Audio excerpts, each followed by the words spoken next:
Good morning, all of you students.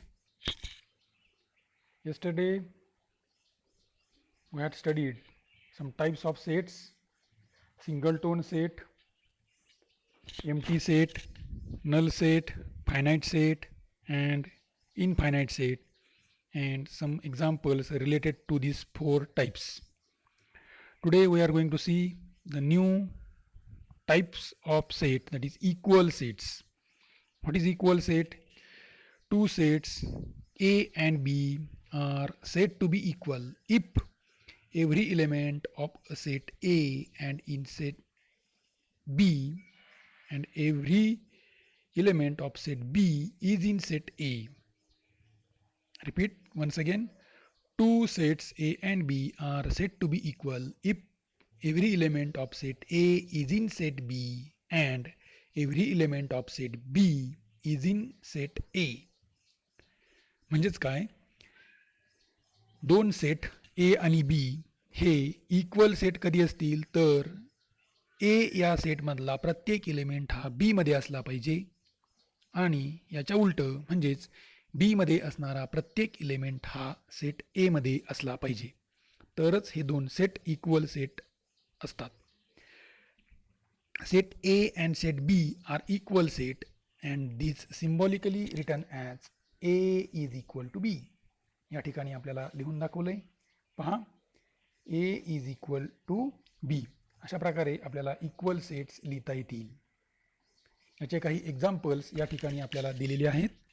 त्यातलं example number 1 काय आहे? एक्झाम्पल नंबर 1 तर example number 1, set A is a set of x such that x is a letter of the word listen. A हा एक set आहे x या लेटर्सचा. x letters काय आहेत तर लिसन या शब्दामधील अल्फाबेट्स LISTEN. म्हणजेच A हा सेट काय होईल? A is a set of LISTEN हा एक सेट दिलाय. दुसरा set B is equal to, B is a set of Y such that Y is a letter of the word silent. B हा एक set आहे Y या अल्फाबेट्सचा आणि Y alphabets काय आहेत तर सायलेंट या शब्दातील अल्फाबेट्स. म्हणून B हा सेट काय होईल मग? B is a set of SILENT. If we see these two sets A and B, these two, if we see these two sets,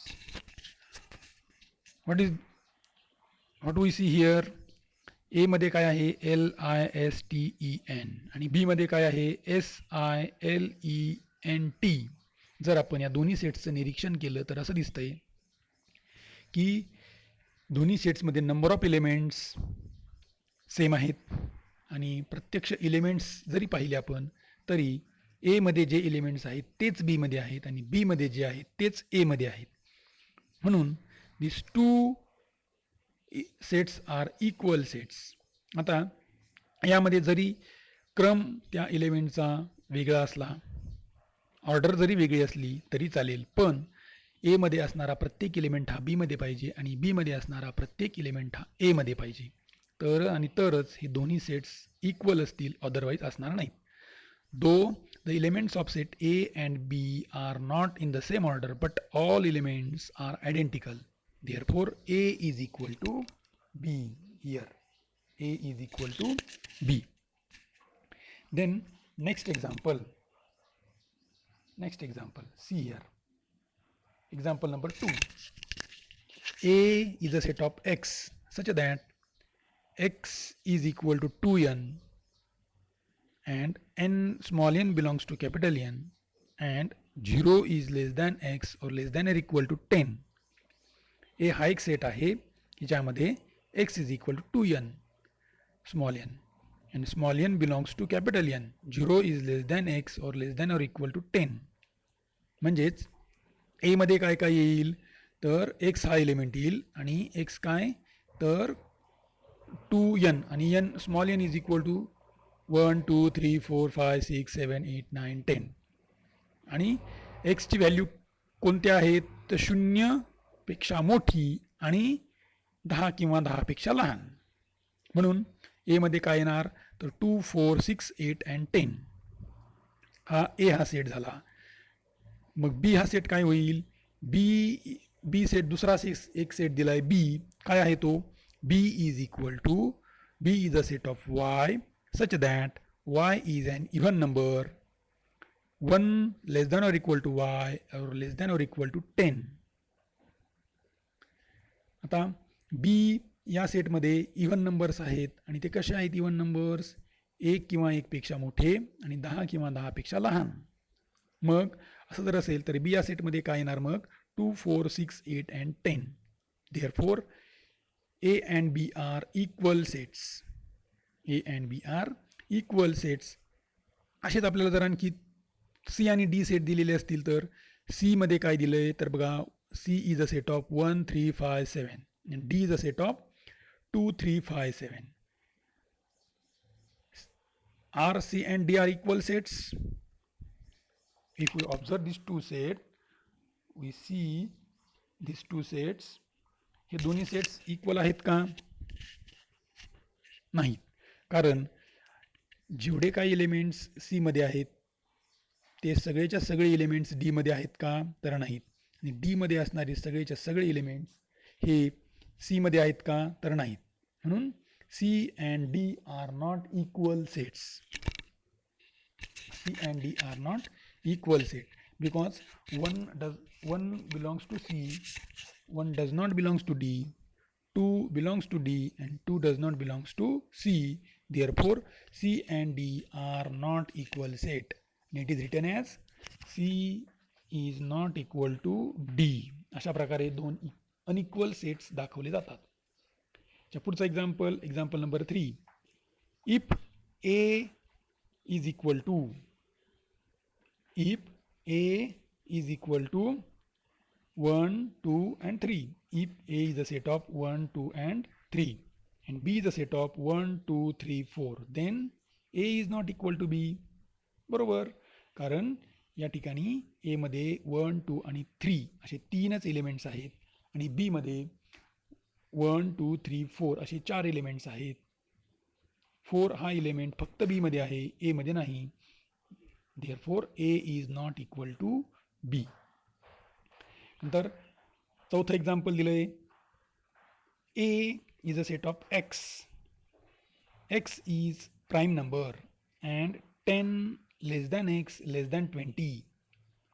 10 less than X less than 20 and B is equal to 11, 13, 17, 19.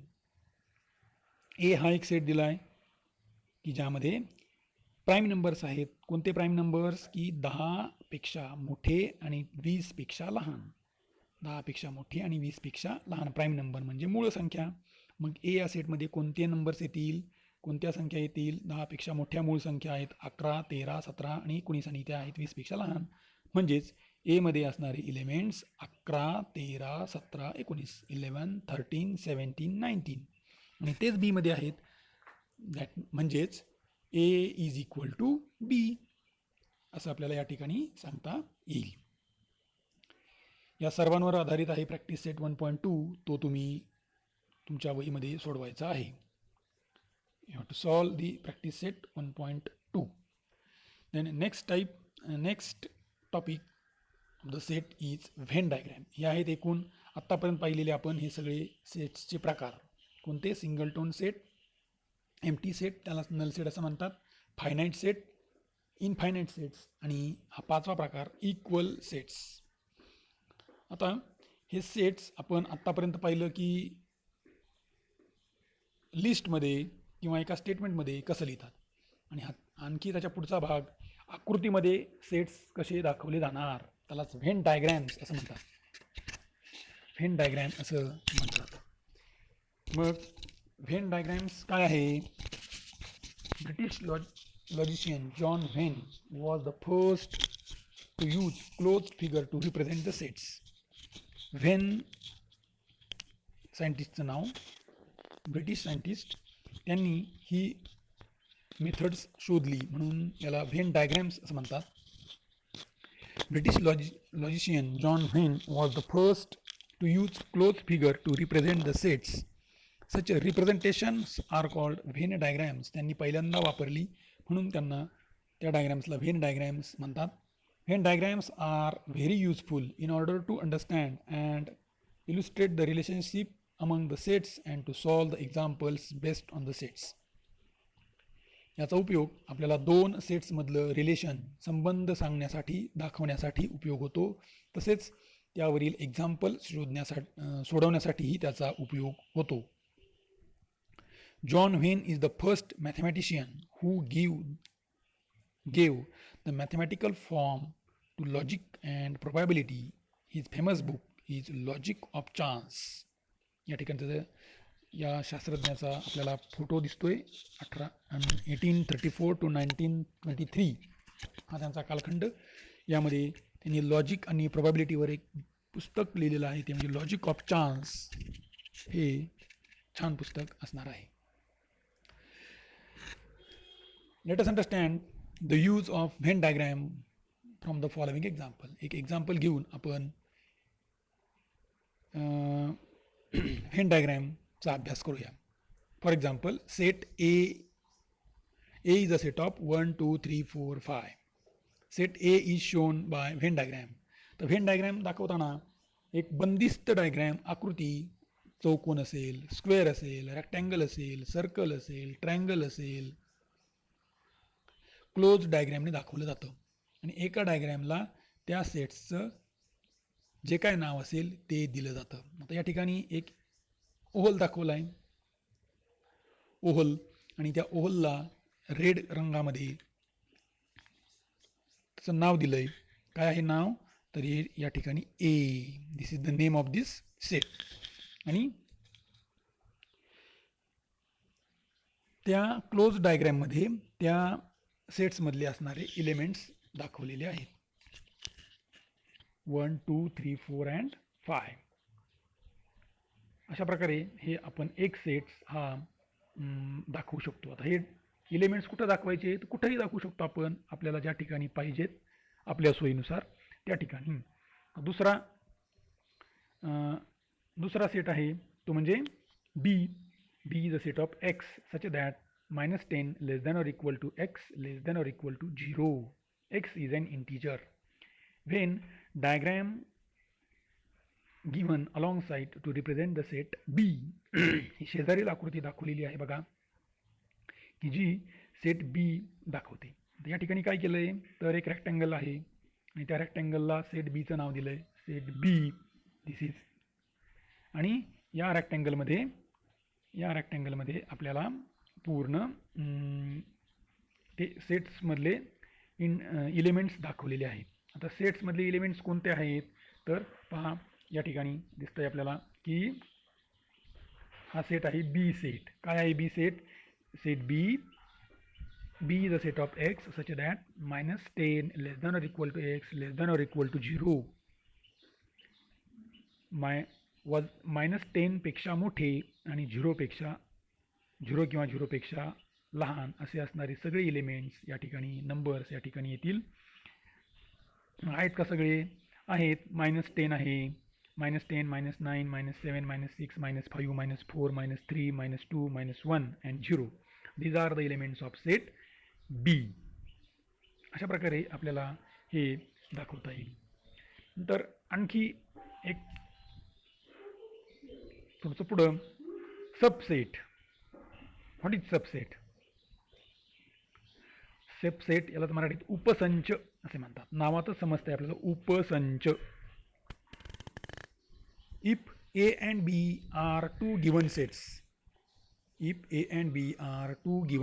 and where every element of set B is also an element of set A, then B is a subset of A, which is symbolically written as B is a subset of A and read as B is a subset of A or B is subset of A. Subset म्हणजे उपसंच कशाला म्हणायचं? या ठिकाणी एक example घेतल्यानंतर आपल्या लक्षात येईल. Example A is a set of 1 2 3 4 5 6 7 8 and B is a set of 2 4 6 and 8. या ठिकाणी ए आणि बी असे दोन सेट आपल्याला दाखवलेत. हे दोन set set A and set B. जर या ठिकाणी आपण पाहिलं तर बी या सेटमधले 2, 4, 6 आणि 8 हे 4 एलिमेंट्स ए या सेटमध्ये आहेत. पण ए मधील काही एलिमेंट्स हे बी या सेटमध्ये नाहीत.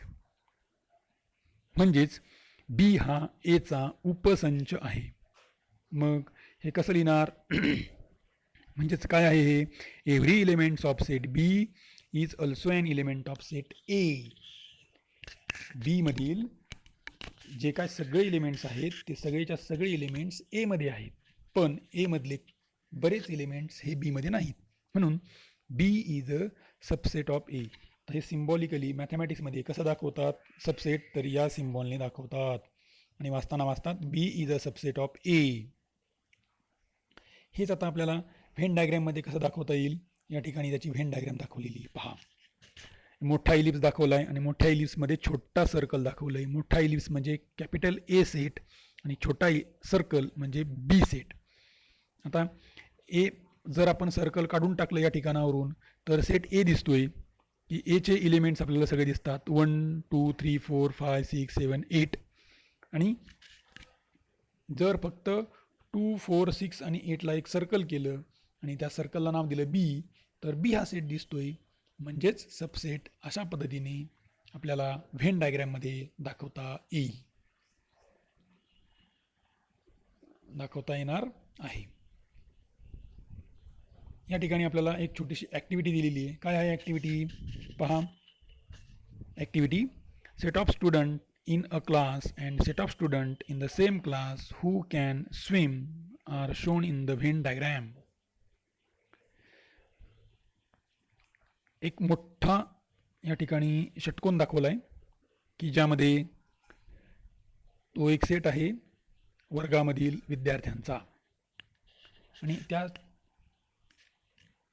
मोठ्या षटकोनामध्ये एक छोटा षटकोन दाखवला आहे. तो कशाचा आहे? Student who can swim. म्हणजेच वर्गामध्ये जर 50 विद्यार्थी असतील तर 50च्या 50 विद्यार्थ्यांना पाण्यात पोहता येणार नाही. त्यापैकी काही मुलांना पोहता येईल, काहींना येणार नाही. मग आतला षटकोन काय दाखवतोय की जे मुलं पाण्यात पोहतात ते. आणि मोठा षटकोन सगळे मुलं दाखवतोय. आणि दोन्ही षटकोनामधला जो गॅप आहे तो काय दाखवतोय? तर ज्यांना पाण्यात पोहता येत नाही पण ते वर्गामध्ये आहेत असे मुलं या मधल्या जागेमध्ये आपल्याला दाखवता येतील. अशा प्रकारे आपल्याला अनेक व्हेन डायग्रॅम्स काढता येतील सेट्सच्या किंवा सबसेट्सच्या.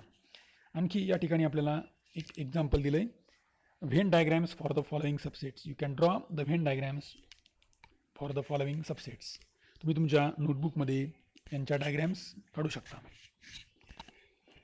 त्यातलं पहिलं example: set of students in a class. एक सेट दाखवा व्हेन डायग्रॅमने की जो स्टुडंट्स इन अ क्लाससाठीचा असेल.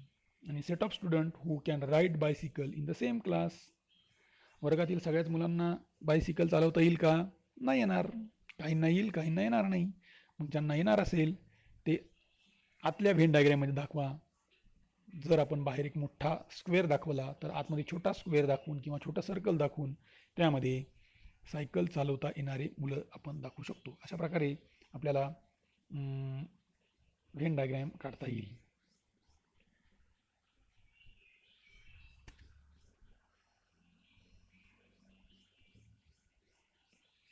अशा प्रकारे आपल्याला व्हेन डायग्रॅम काढता येईल. आणि दुसरं एक्झाम्पल आहे: अ set of fruits is given as follows.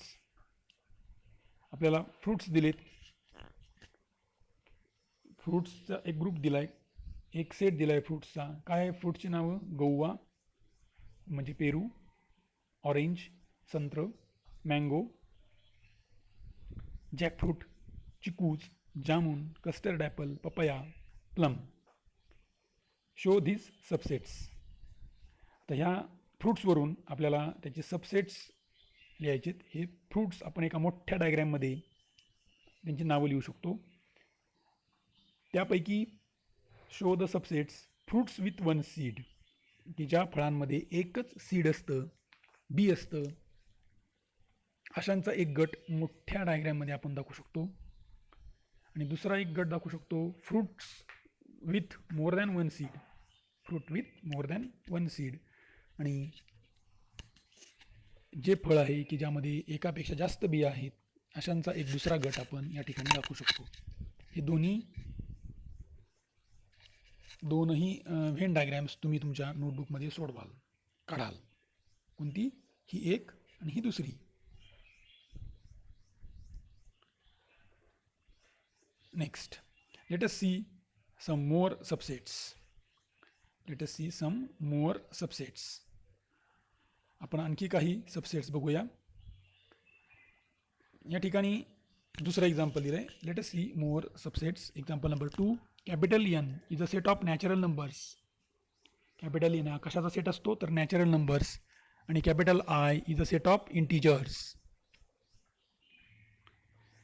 मग नॅचरल नंबर्स हे सगळे इंटिजर असतात, पण सगळे इंटिजर हे नॅचरल नंबर नसतात. Therefore we can write capital N is a subset of I. Capital N is a subset of I because all natural numbers are integers. Example number 3. P is a set of x such that x is the square root of 25. P हा set आहे x चा आणि x काय आहे तर 25चा square root. 25चा square root. 25चा स्क्वेअर रूट काय येईल? either -5 or 5. Therefore, P is written as P is a set of -5, 5. And S is given. What is S? S is a set of Y such that Y belongs to I. Y belongs to I and -5 or less than or equal to Y or less than or equal to 5. -5 किंवा 5 पेक्षा मोठी आणि 5 किंवा 5 पेक्षा लहान असणाऱ्या सगळ्या संख्यांचा सेट म्हणजे एक यस. मग पी मध्ये काय आलं? पी मध्ये कोणते एलिमेंट्स आहेत? -5, 5. यस मध्ये कोणते एलिमेंट्स येणार? -5 पासून तर 5 पर्यंत म्हणजे -5, -4, -3, -2, -1, 0, 1, 2, 3, 4, 5. Here every elements of set P is also an elements of set S. म्हणजेच पी मध्ये असणारे जे एलिमेंट्स आहेत 2, -5 and 5 are the elements of set S. Therefore P is a subset of S. P is a subset of S. Subset, equal sets यावरले काही महत्त्वाच्या गोष्टी आपण लक्षात ठेवूया. कोणत्या आहेत त्या? Remember this one. Every set is a subset of itself. प्रत्येक सेट हा स्वतःचा उपसंच असतो. जर स्वतःशी तुलना केली तर स्वतःच हा स्वतःचा उपसंच असतो. That is a is a subset of A. Second, empty set is a subset of every set. रिक्त संच हा दुसऱ्या कोणत्याही सेटचा हा उपसंच असतो. म्हणजेच five is a subset of ए.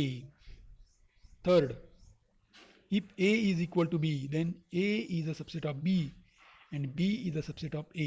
जर A is equal to B दोन इक्वल संच असतील, सारखेच सेट असतील तर ते दोन्हीही एकमेकांचे उपसंच असतात. 4, if A is a subset of B and B is a subset of A then A is equal to B. याच्या उलटही आहे. म्हणजेच जर A हा Bचा सबसेट असेल, B हा Aचा सबसेट असेल तर A is equal to B असंही आपल्याला लिहिता येईल. ह्या 4 गोष्टी, 4 स्टेटमेंट्स 1, 2, 3, 4, 5 ह्या 4 हे लक्षात ठेवा. Remember this one. Now next, here one example is given. See here, if capital A is a set of 1, 3, 4, 7, 8 then write all possible subsets of A.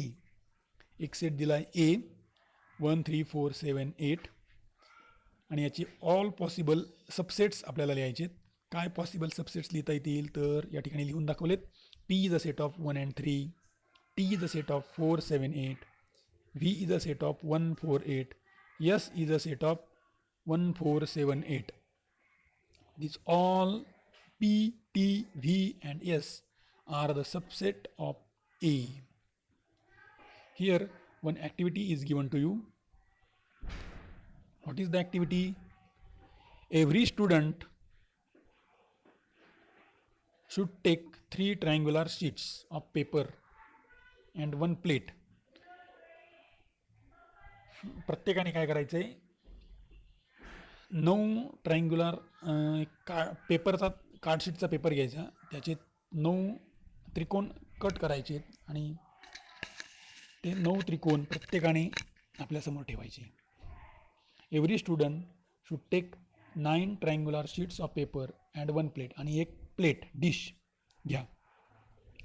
Numbers from 1 to 9 should be written on each triangle. जे आपण कार्डशीटचे त्रिकोण cut केले त्यावर numbers टाकायचे 1 to 9 पर्यंत. 1 2 3 4 5 6 7 8 9.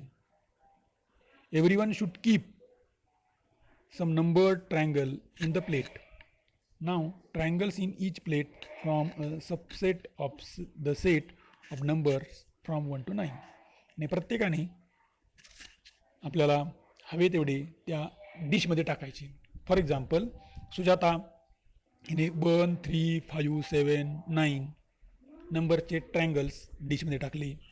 हमीदने 2 4 6 8 नंबरचे triangles डिशमध्ये टाकले. मुक्ताने 1 4 9 हे 3 ट्रायंगल टाकले. नंदिनीने सर्वच टाकले 1 2 3 4 5 6 7 8 9. आणि जोसेफने 2 3 5 आणि 7 हे 4च टाकले. Look at the plates of Sujata, Hamid, Mukta, Nandini, Joseph with the numbered triangle. Guess the thing behind selecting these numbers, hence write the subset in set builder form. यावरून आपल्याला हे कुणाचे सबसेट आहेत, सुजाता, हमीद, मुक्ता आणि जोसेफ, हे यावरून आपल्याला सेट बिल्डर फॉर्ममध्ये आपल्याला लिहिता येतील आणि ते आपण लिहायचे आहेत. अशा प्रकारे ही एक activity.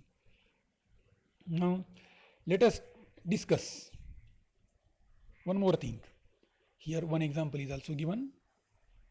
Some sets are given A, B, C, D and I, and discuss and decide which of the following statement are true. या ठिकाणी 2 स्टेटमेंट दिलेत, यापैकी कोणतं स्टेटमेंट ट्रू आहे आणि कोणतं फॉल्स आहे हे आपल्याला शोधायचे. Set A is given, set B is given, set C is given, set D is given and set I is given. These 5 sets are in front of you. B sets 2 3 1 2 3. C set first statement. What is first statement? Capital A is a subset of set B, C and D. This statement is true or false? Capital A is a subset of B. आपण यामध्ये एका एकाचा विचार करूया. Capital A is a subset of B आहे का असं? Capital ए मध्ये असणारे सर्वच्या सर्व एलिमेंट्स बी मध्ये आहेत का? तर नाहीत. म्हणजेच मायनस जे नंबर्स आहेत, negative numbers and zeros are not included in B. A या सेटमध्ये असणारे निगेटिव्ह नंबर्स आणि झिरो हे बी मध्ये नाहीत. म्हणजेच A is not a subset of B. Then A is a subset of C. A मध्ये असणारे सर्व एलिमेंट्स हे सी मध्ये आहेत का? येतील का?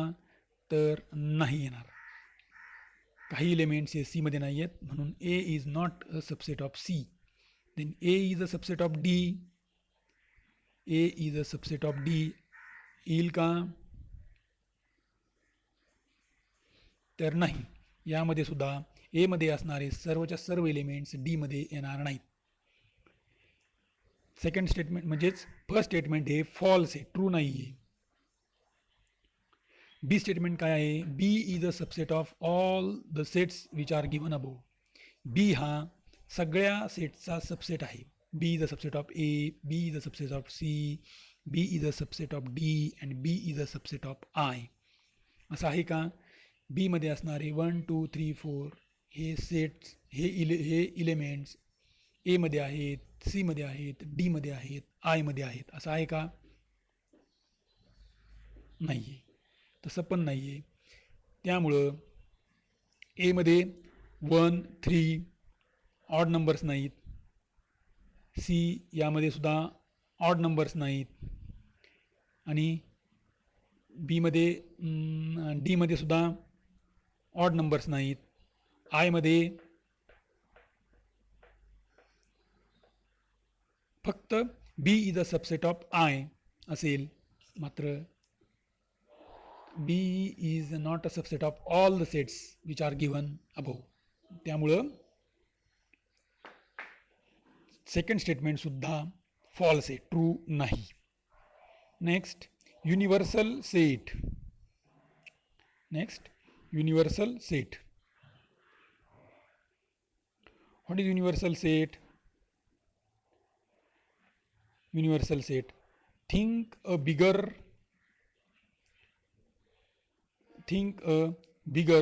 set which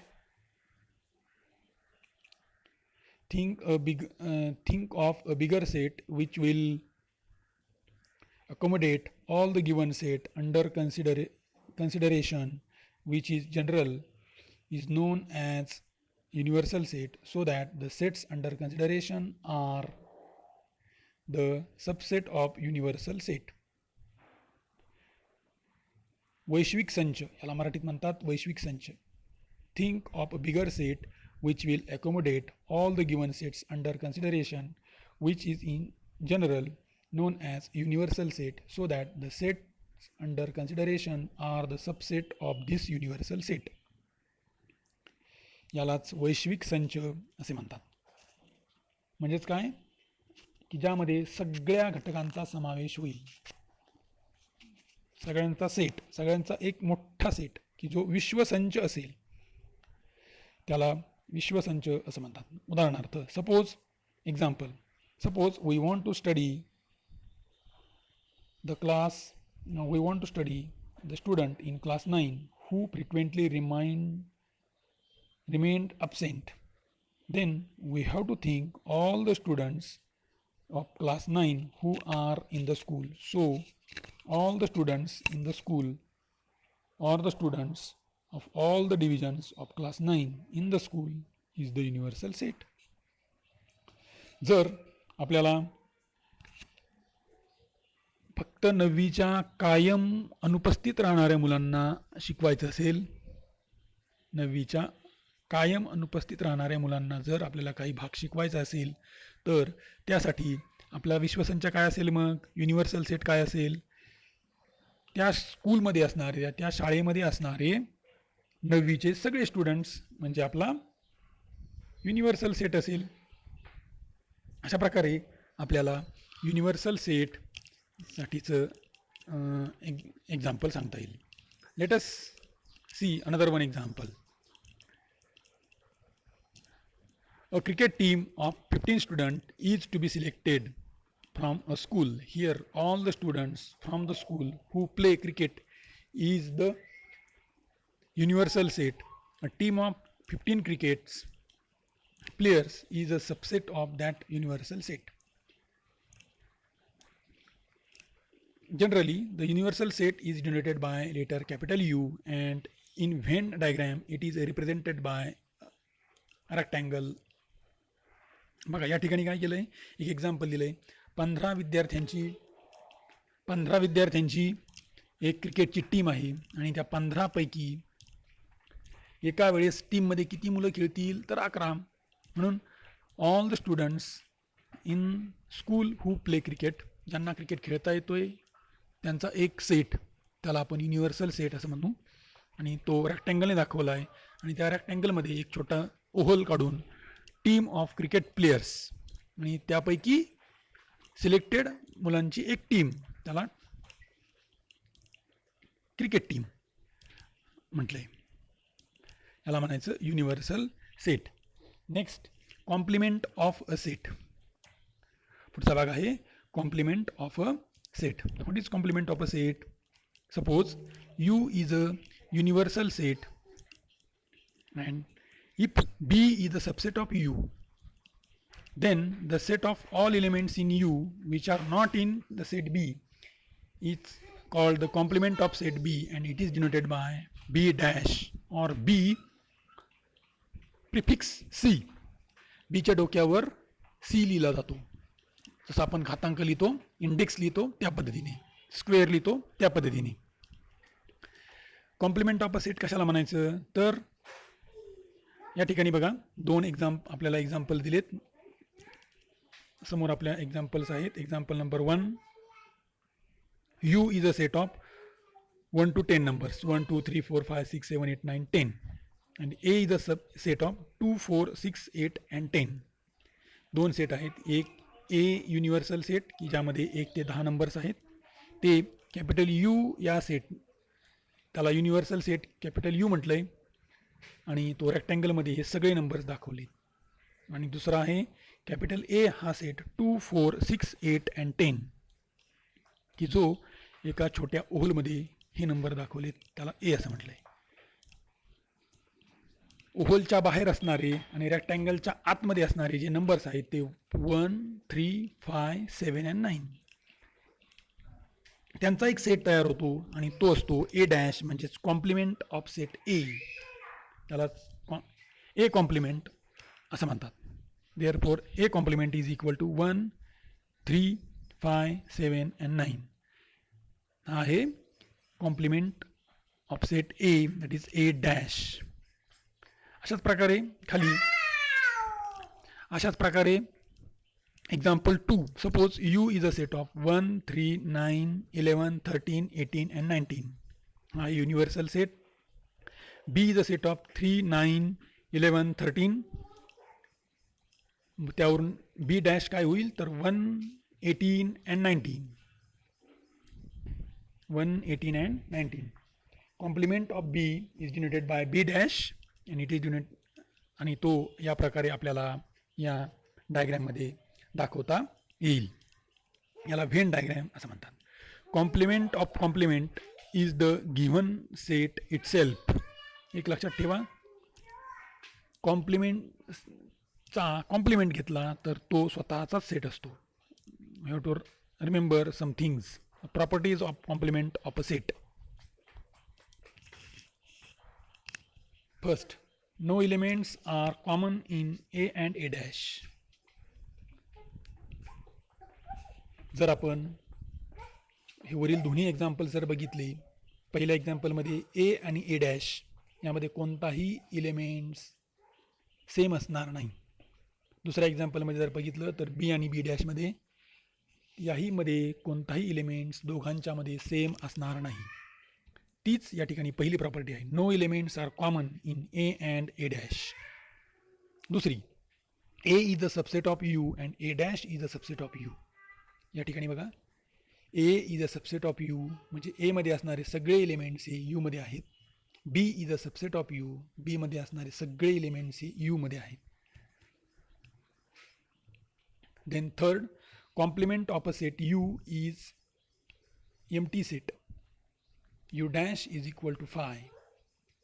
जर आपण पहिल्या एक्झाम्पलमधला U घेतला, 1 to 10 नंबर्स, त्याचा कॉम्प्लिमेंट घेतला, म्हणजेच दुसऱ्या युनिव्हर्सल सेटमधून हा U मायनस केला, काढून टाकला, तर काय शिल्लक राहील? काहीच शिल्लक राहणार नाही. म्हणून U डॅश इज एम्प्टी. आणि याच्या उलट phi dash is equal to U, complement of empty set U. Phi dash is equal to U. जर फाय डॅशचा युनिव्हर्सल सेटमधून काढून टाकला तर तो काय मिळेल? आपल्याला U मिळेल. These are the 4 properties of complement of a set. यावरून आपल्याला प्रॅक्टिस सेट 1.3 आपल्या वहीमध्ये सोडवायचा आहे, सोडवता येईल. तो तुम्ही सोडवाल. Okay, today we stop here.